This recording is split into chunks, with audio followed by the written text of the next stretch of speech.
ನಮಸ್ಕಾರ. ನನ್ನ ಕನ್ನಡ ನಾಡಿನ ಕನ್ನಡ ಕುಲಕೋಟಿ ಕನ್ನಡಿಗರಿಗೆ ನನ್ನ ಹೃದಯಪೂರ್ವಕ ನಮಸ್ಕಾರಗಳು. ನಿನ್ನೆ ಒಂದು ಸಂಚಿಕೆಯಲ್ಲಿ ಧರ್ಮರಾಯನ ಆಸ್ಥಾನ ಅವರು ರಾಜ್ಯಭಾರ ಮಾಡಿದ್ದು ಮತ್ತು ಅಲ್ಲಿನ ಪ್ರಜೆಗಳು ನಡ್ಕೊಂಡಂಥ ಸ್ಥಿತಿಗಳನ್ನು ನಿಮಗೆ ಸ್ವಲ್ಪ ಹೇಳಿದೆ. ನನಗೆ ಒಂದು ಕಾದಂಬರಿ ಸಿಕ್ತು. ಯಾವುದದು ಕಾದಂಬರಿ ಅಂದಾಗ ಕೇಳು ಜನಮೇಜಯ ಕಾದಂಬರಿ. ಶಿವಾನಂದ ಒಳಪ್ಪನವರು ಬರೆದಿರ್ತಕ್ಕಂಥ ಕೇಳು ಜನಮೇಜಯ ಕಾದಂಬರಿ.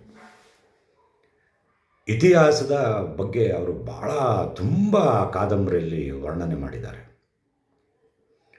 ಕುರುಕ್ಷೇತ್ರ ಯುದ್ಧ ಏನು ನಡೀತು ಅಲ್ಲಿಗೆ ಹೋಗಿ ವಿಸ್ತಾರವಾಗಿ ಅಲ್ಲಿ ಏನು ನಡೀತು, ಹೇಗೆಲ್ಲ ಇತ್ತು, ಆ ವೈಭವ ಹೇಗಿತ್ತು, ಆಮೇಲೆ ಆ ಕುರುಕ್ಷೇತ್ರ ನಡೆದಾಗ ಅಲ್ಲೇನೆಲ್ಲ ಹಾಳಾಯಿತು ಅನ್ನೋದ್ರ ಬಗ್ಗೆ ವಿಸ್ತಾರವಾಗಿ ತಿಳ್ಕೊಂಡು ಕೇಳು ಜನಮೇಜಯ ಕಾದಂಬರಿನ ಬರೆದಿದ್ದಾರೆ.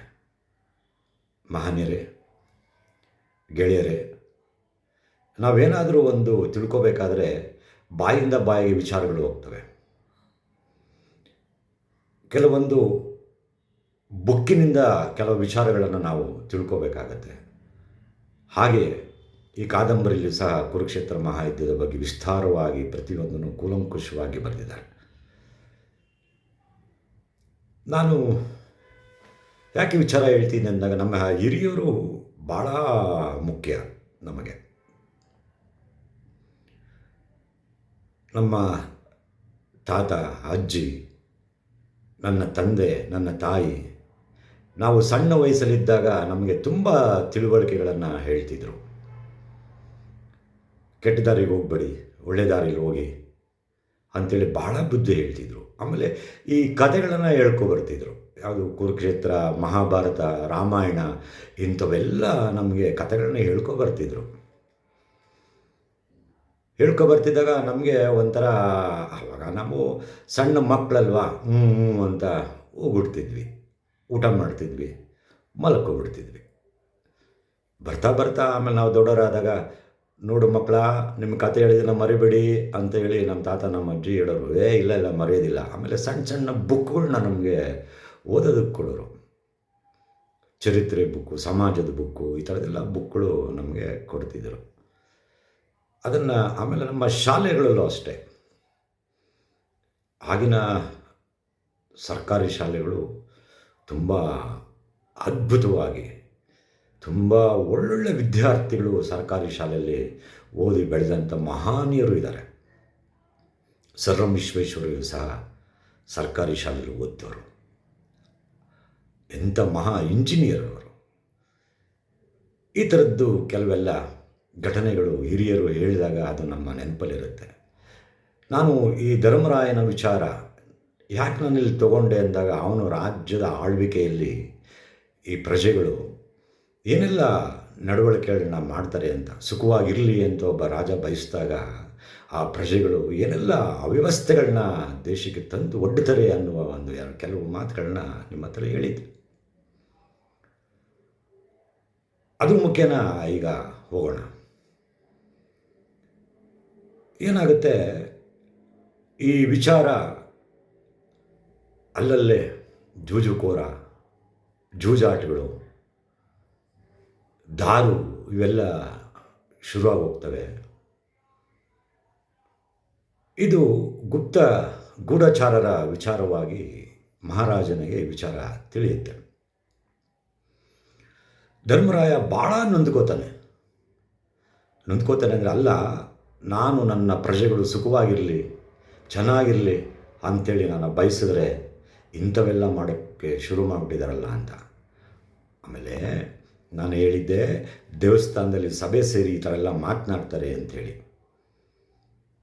ಕೆಲವರಿಗೆ ಹಣದ ಆಸೆಗೆ ಏನೆಲ್ಲ ಮಾಡೋಕ್ಕೆ ಮಾಡ್ತಾರೆ ಅಂತಂದರೆ, ಅದು ಅವರಿಗೆ ಅದೇನು ತೃಪ್ತಿಕರವೋ ಅಥವಾ ಏನೋ ಗೊತ್ತಿಲ್ಲ. ಹಣದ ಆಸೆಗೆ ಏನು ಬೇಕಾದ್ರೂ ಮಾಡೋಕ್ಕೆ ಸರಿ ಇರ್ತಾರೆ ಕೆಲವು ಜನಗಳು ಅಂತ. ಆಗ ಅಲ್ಲಿ ಒಬ್ಬ, ನಾನು ಹೇಳಿದೆ 8 ಜನದಲ್ಲಿ ಒಬ್ಬ ಬುದ್ಧಿ ಹೇಳ್ತಾನೆ ಅಂತ ಹೇಳಿದ್ದೆ. ಹೌದು, ನಿಜ. ಅವನನ್ನು ಆಚೆ ಕಳಿಸ್ಬಿಡ್ತಾರೆ. ಆ ಗುಂಪಿಂದ ಆಚೆ ಕಳಿಸ್ಬಿಡ್ತಾರೆ. ನೀನು ನಮ್ಮ ಗುಂಪಿಗೆ ಅರ್ಹನಲ್ಲ ಅಂಥೇಳಿ ಆಚೆ ಕಳಿಸ್ಬಿಡ್ತಾರೆ. ಆಚೆ ಕಳಿಸಿದಾಗ ಅವನು ಬಂದುಬಿಡ್ತಾನೆ. ಅವರು ಸಭೆಯಲ್ಲಿ ಇದೆಲ್ಲ ನಾವು ಮಾಡಬೇಕು, ಧರ್ಮರಾಯನ ಆಸ್ಥಾನದಲ್ಲಿ ನಾವು ಪ್ರಜೆಗಳಾಗಿ ನಾವೇನು ಸುಖನ ಪಡ್ತಾ ಇಲ್ಲ ಅಂಥೇಳಿ ಅಲ್ಲಿ ಸಭೆ ಮುಗಿಯುತ್ತೆ. ಅಲ್ಲಿ ಧರ್ಮರಾಯನ ಗೂಢಚಾರ ಇರ್ತಾನೆ. ಇವರು ಮಾತಾಡ್ತಕ್ಕಂಥ ವಿಚಾರಗಳನ್ನೆಲ್ಲ ತನ್ನ ಸಭೆಗೆ ತಿಳಿಸೋಕ್ಕೆ ಬರ್ತಾನೆ. ಆಸ್ಥಾನದಲ್ಲಿ ಸಿಂಹಾಸನದ ಮೇಲೆ ಧರ್ಮರಾಯರು ಆಸ್ಥಾನವಾಗಿರ್ತಾರೆ. ಅಲ್ಲಿ ಗೂಢಚಾರ ಬಂದು ಮಹಾಪ್ರಭುಗಳಲ್ಲಿ ವಿನಂತಿಸ್ಕೊಳ್ತಾನೆ. ಇವತ್ತಿನ ಒಂದು ದೇವಸ್ಥಾನದ ಒಂದು ಭಾಗದಲ್ಲಿ ಕೆಲವು ಪ್ರಜೆಗಳು ಒಂದು 10 ಜನ ಅಲ್ಲಿ ಸೇರಿ ಧರ್ಮರಾಜನ ಆಡಳಿತ ಬಗ್ಗೆ ಕೆಲವು ವಿಚಾರಗಳನ್ನು ಮಾತನಾಡಿದ್ರು. ನನಗೆ ಅದನ್ನು ಹೇಳೋಕ್ಕೆ ಮನಸ್ಸು ತುಂಬ ನೋವಾಗುತ್ತೆ ಸ್ವಾಮಿ ಅಂತ ಹೇಳ್ತಾನೆ. ಇಲ್ಲ ಪರವಾಗಿಲ್ಲ, ಹೇಳು, ಏನು ನಡೀತಾ ಇದೆ ಹೇಳು ಅಂತ. ಸ್ವಾಮಿ, ನಾವು ಯಾರು ಸುಖವಾಗಿಲ್ಲ, ಮೋಜು ಮಸ್ತಿ ನಾವು ಮಾಡೋಕ್ಕಾಗ್ತಾಯಿಲ್ಲ, ಧರ್ಮರಾಯನ ಆಸ್ಥಾನದಲ್ಲಿ ಉಸಿರುಗಟ್ಟದಂಗೆ ಆಗ್ತಾಯಿದೆ ನಮಗೆ ಅಂತ ಪ್ರಜೆಗಳು ಮಾತನಾಡ್ಕೊಳ್ತಿದ್ದಾರೆ. ಧರ್ಮರಾಯನಿಗೆ ಆಶ್ಚರ್ಯ ಆಗುತ್ತೆ, ಏನಿದು ಅಂತ.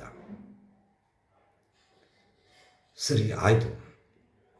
ತಕ್ಷಣವೇ ಭೀಮನನ್ನು ಬರಕ್ಕೆ ಹೇಳ್ತಾನೆ. ಭೀಮನನ್ನು ಬರ ಹೇಳಿ ಅಂಥೇಳಿ ಬರಕ್ಕೆ ಹೇಳ್ತಾನೆ. ಗೂಢಚಾರ ಮತ್ತೆ ಹೋಗಿ ಆ ಭೀಮನನ್ನು ಬರ ಹೇಳ್ತಾನೆ. ಭೀಮನು ಬರ್ತಾನೆ ಅಲ್ಲಿಗೆ. ಬಂದಾಗ 5 ಜನ ಪಾಂಡವರು ಅಲ್ಲಿ ಬರ್ತಾರೆ. ಭೀಮ, ಅರ್ಜುನ, ನಕುಲ, ಸಹದೇವ, ಇಷ್ಟು ಜನನೂ ಅಲ್ಲಿಗೆ ಬರ್ತಾರೆ. ಬಂದಾಗ ಧರ್ಮರಾಜನನ್ನು ಮುಖ ನೋಡ್ತಾರೆ. ಇವರು 5 ಜನ ಬೇಸರದಿಂದ ಕೂತಿರ್ತಾನೆ. ಏನಾಯಿತು ಮಹಾಪ್ರಭು ನಿಮಗೆ ಅಂತ ಅರ್ಜುನ ಕೇಳ್ತಾನೆ. ಭೀಮನು ಕೇಳ್ತಾನೆ. ಈ ಗೂಢಚಾರ ತಂದಿರುವ ಸುದ್ದಿ ಕೇಳಿ ನನಗೆ ಮನಸ್ಸಿಗೆ ಬಹಳ ನೋವಾಗಿದೆ. ಇದನ್ನು ಇನ್ನೂ ವಿಸ್ತಾರವಾಗಿ ಗೂಢಚಾರರನ್ನು ಕಳಿಸಿ ಇನ್ನೂ ವಿಸ್ತಾರವಾಗಿ ಸುದ್ದಿಯನ್ನು ಸಂಗ್ರಹಿಸಿ ಬರಬೇಕು ಅಂತ ಹೇಳ್ತಾನೆ. ಸರಿ ಆಯಿತು.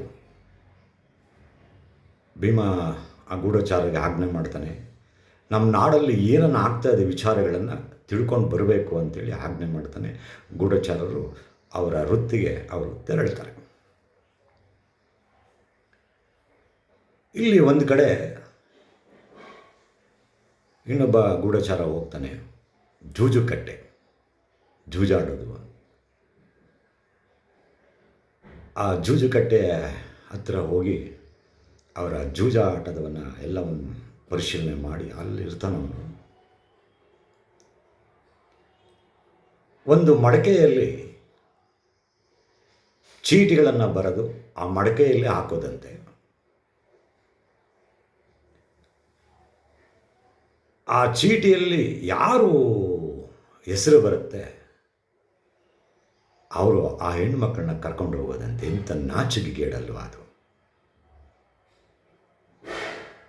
ಇದು ಜನರಿಗೆ ಮಾಡುವ ಅಥವಾ ಮನುಷ್ಯನು ಮಾಡುವ ದ್ರೋಹದ ಕೆಲಸಗಳಿವು ಎಲ್ಲ ಅಂತ. ಜೂಜುಕಟ್ಟೆ ಎಷ್ಟು ಅವಾಂತರವಾಗ ಮಾಡುತ್ತೆ ಅನ್ನೋದಕ್ಕೆ ಇದು ಕೇಳಿದಾಗ, ಧರ್ಮರಾಯ